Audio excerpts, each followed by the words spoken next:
Whatever, 6'7", 6'7". All right, Izzy, no more clowning around. Let's get to business. Oh my gosh.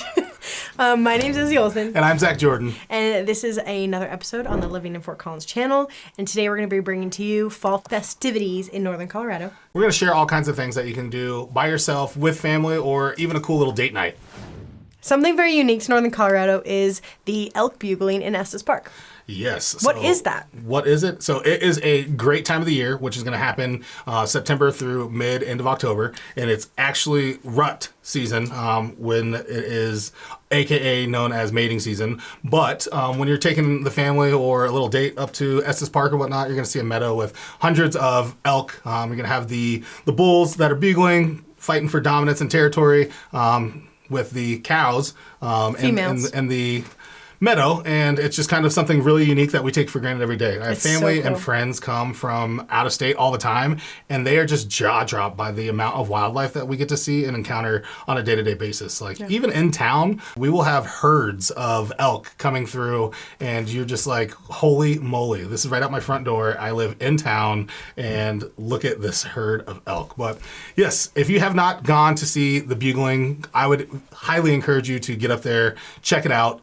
It is going to be all through the Rocky Mountain National Park and in Estes. So yeah, get up there and let us know what you think. Also, I was going to say, when you talked about like a fight for dominance, yes. The ones that are like sick or injured or don't win end up in like our front yard. Like they're like in the park that I take my dogs to every day, like all winter long. They're like, you go down the mountain. It's like and they're always like injured or something. And then I'll be walking my dogs in the neighborhood and they'll be in someone's front yard eating their cherries. Oh. One time last winter, we stepped outside our front door and let the dogs run out, and all of a sudden they were being really weird. There was an elk right there. I was like, you guys actually could have gotten hurt. I don't know where they're eating cherries from, because there's not. We have a little cherry tree. Oh, those like. Oh, the crabapple tree in front. Yeah. Okay. Yeah. The leftover rotten crab apples. So yes. That's what they eat. Yeah. Poor guy.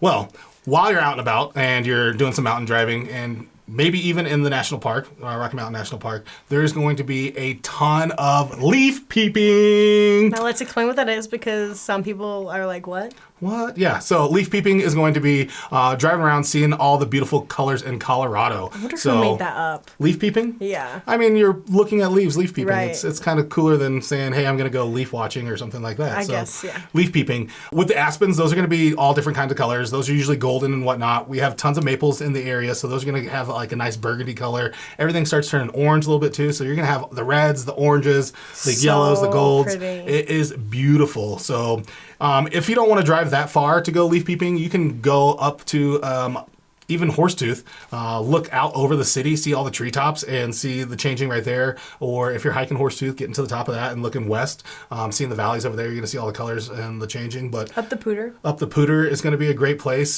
Some world-renowned places are going to be Steamboat. That's a 3-hour drive-ish from Fort Collins. And you're going to get tons of colors up there just because of the aspen groves. In Aspen, Colorado, Breckenridge, all of those areas in the high mountain areas, we're going to have a nice blend of all those colors. It's beautiful. Windy roads. So if you haven't been a leaf peeper before, now you should be peeping leaves. Izzy, aren't you super excited to be taking the family to the pumpkin patches? So we have so many options here in Northern Colorado. It could be as simple as a leisurely, let's go get some pumpkins with the kids, or corn maze, or anything like the that. whole 9 yards. Or it can go all the way up to basically a fair. 100% a corn fair. Yeah.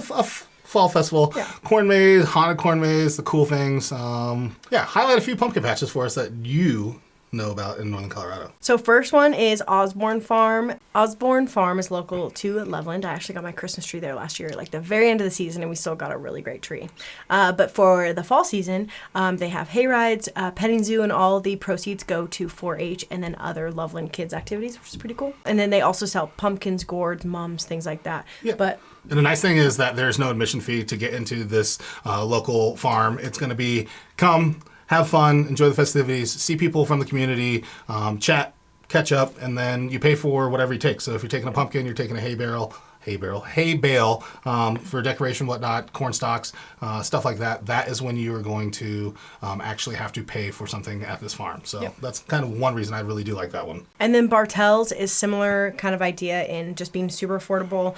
Hay rides, corn maze, and then you can also pick your own vegetables if you want. Also no admission fees, and you can take your dog on a leash if you'd like, which a lot of places don't allow that. Yeah. So if you want to take your dog and take some cute photos with them, then that would be a great option. And this one's open from September 20th to October 31st. Another big one, it's not in necessarily Fort Collins, Loveland area, but it's going to be Anderson Farms. It's going to be located in Erie. This place is a freaking full-blown carnival. I mean, they're going to have face painting, pumpkin chucking, pumpkin launchers. They're going to have the corn mazes. They're going to have vendors. They're going to have petting zoos. They're going to have hay rides. I mean, you name it that could be fall related, it is going to be at Anderson Farms. So that is going to be a fun full day adventure for you and whoever you do go with. That sounds awesome. And then there's Jack-o'-lantern's Corn Maze, also in Fort Collins. They have a large corn maze and a pumpkin patch. They're only open on the weekends, starting October 4th. They have farm animals, a bounce house, pedal cars, and tickets are $12 a person, as long as you're above the age of 2. So babies get to go for free.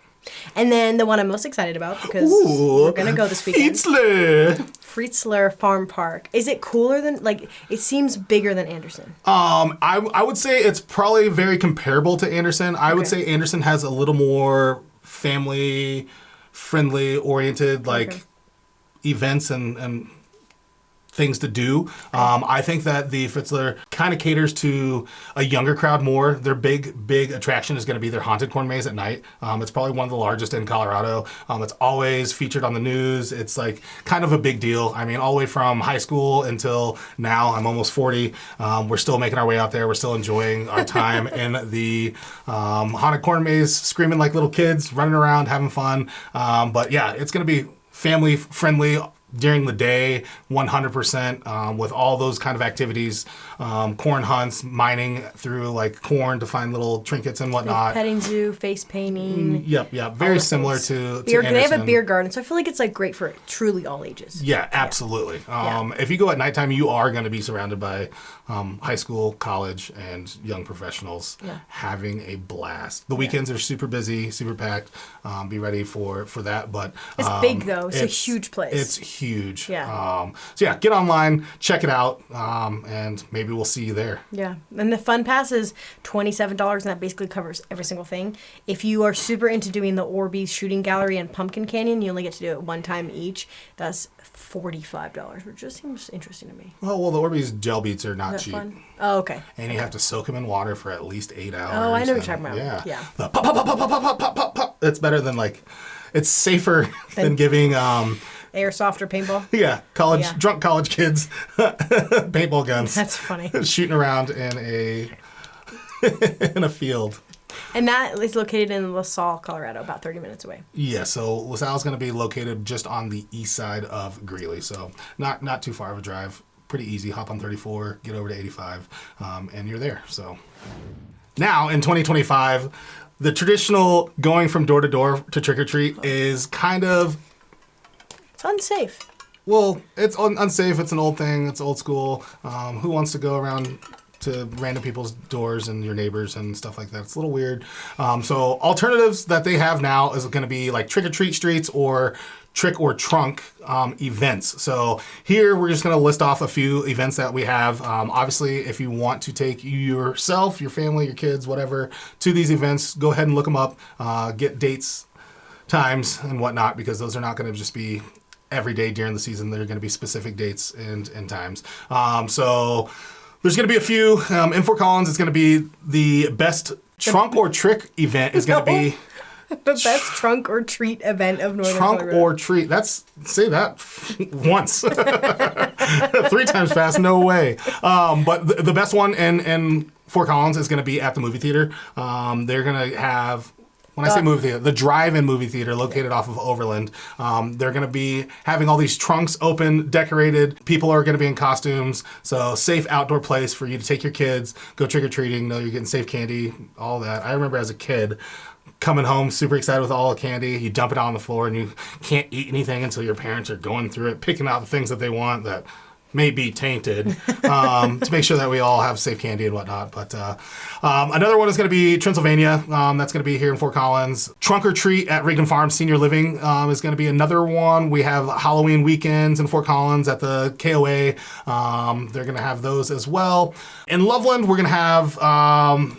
Wow. Sorry. You want to talk about some in Loveland, or I'm getting excited? Downtown Trick or Treat Street is probably one of my favorites. It's going to be all of the shops, stores, everything like that. You go from door to door from all the shops and stores on like the 3 blocks of downtown. Community-wide event. Super safe, super fun. Get it done. Don't have to worry about it. Kids aren't screaming over candy. People are very generous. They have the 2025 Halloween on the promenade. That's going to be out at Centera. It's going to be very similar to downtown Trick or Treat Street. So there's going to be several options for that as well. In Loveland, there's going to be some in Greeley, Milliken. So pretty much wherever you live, get online, see when your community is holding their Trick or Treat Street, and use that as an alternative to taking your kids out to random neighborhoods. Always hunting for that king size candy bar. Remember the neighborhoods growing up? You'd be like, we have to hit this house. Yeah. So that is going to be a little bit on the Trick or Treat Street. Now, for those of you who are twisted and love those haunted houses like Zach, there are quite a few that we're going to talk about around here, but then we're also going to bring up like the big, well-known ones that are closer to Denver. So the Creepy Walk, which is in Loveland. The Creepy what? The Creepy Walk. The Creepy Walk, yes. So Creepy Walk is just going to be located on the west side of Loveland. It's a little under a half-mile path. It is privately owned. It is kind of like a stamp for Loveland, Colorado, of like everybody kind of knows the Creepy Walk. I personally haven't done it yet, so I'm going to encourage and challenge myself this year to actually go. It's $30 for the event. It's going to be a spooky haunted walk. They kind of time it out. There's going to be a little bit of a wait on most of the weekends, and they're only open, I believe it's 10 days during October. So it's going to be like Thursday, Friday, Saturday, or Friday, Saturday, Sunday situations.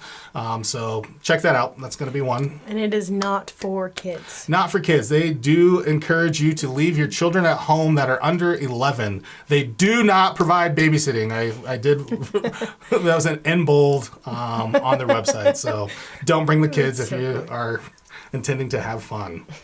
Then there's Find Your Fright Haunted House in downtown Loveland, which is an indoor haunted house. And then there's the Haunted House of Horrors. Haunted House of Horrors. The way it's spelled. In Loveland, it's the Promenade Shops of Centera. And it's just a traditional haunted house of horrors. And then top haunted houses around here, and I've been to one of them. It was fine. She doesn't remember it because she went through it like this. That's the story. So the first one is the Frightmare Compound. This one's in Denver. It's one of the longest running haunts in the region. Then 13th Floor, which is what I went to. It's just the lines. I mean, yes. Hours. Unless if you buy the speed pass, the VIP speed passes. Which I feel like we maybe had, but still it's so expensive. Anyway.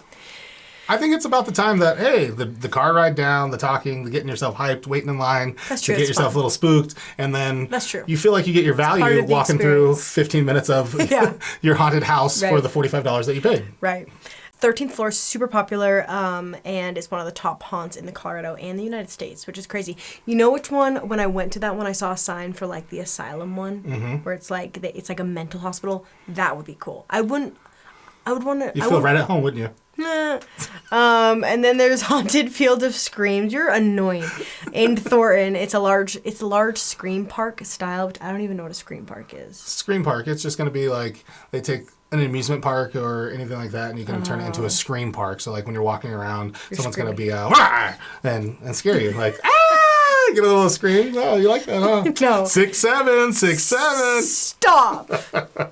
There's also corn mazes and multiple attractions, and it's very immersive. Yes. And then the last one is Terror in the Corn, which you talked about. It's in Anderson Farms. Highly rated, and it's long walk, which like you were making the comment, like the Creepy Walk. You're paying quite a lot of money to walk like a half mile. Less than a half mile. So Terror in the Corn, different zones, lots of walks, immersive scares. Yeah, and I mean, every time before we go to a corn maze, something like that, I always think it's fun to watch like Children in the Corn, something like that. Something that's kind of getting you like amped up and like a little bit nervous on the edge of your seat. Yeah, you want to pay for those frights. Like, scary. That makes, okay. Yeah. Some other events that we are going to highlight for you as well that you may or may not know of. There's going to be FOCO Fall Fest, which is going to be on October 11th. It's a free event downtown showcasing local businesses, nonprofits, vendors, music, and tons of kids' activities. So that's another good alternative. Downtown Loveland Pumpkin Festival. Do you know anything about that one? No? Well, that's the annual festival that features a local farmer's market with pumpkins, live pumpkin sculpting, pumpkin decorating, food trucks, costume contests, everything. That's going to also be on Saturday, October 11th. If you want something that is less frightening, there's definitely alternatives. And Izzy, this is more along her aisle. Oh, okay. If you like apple picking, there's a great place in Fort Collins called Garden Suite. And so you get to pick the apples yourself. They do highly recommend making a reservation because it fills up quickly. And then apple season's from early September to mid-October, so perfect time. Yep. And then there's also Adams Apple Orchard and Country Store in Alt where you can do the same thing. Yeah. You know where I pick my apples, Izzy? Whole Foods or King Soopers. Okay. Last thing, don't forget, October is weather alert time. So Halloween is usually when we get our first dusting of snow. So there are things that you need to do to prepare yourself for fall. I know we always recommend definitely just paying attention at the starting of October is to start scheduling your sprinkler blowouts if you have them. Obviously, if it still stays as warm as it is, you don't want your grass to die, so it is a little bit of a juggle. But usually you see everyone in town doing them around the same time, so just like pay attention. So sprinkler blowouts are a big one. When it starts getting cold, like snow weather, you want to remove the hose bibs off your, what's it called? The hose is off the hose bib. Hose off the hose bib, yep. And then also if you're going away on a trip, set your thermostat to at least 61 degrees. But I'd say 65 to be safe. If it looks like it's going to be like cold, then you want to have a little drip on your faucets.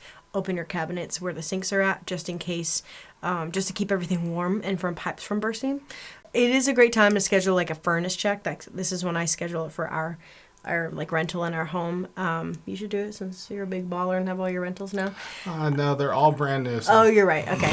brand new units. Having a furnace, even a Yes, Franklin is all new wow. systems. Anyway. Brand new boiler. Boil alert. Oh, boiler. Okay. But just having your HVAC serviced going into the season, I'm replacing Because filters. there's nothing worse than It going coming home out. from vacation, coming home from a night out. You have a bursted pipe, it going out at nighttime. Yeah. Kids are crying, dogs are howling. Okay. It could be scary. Yeah.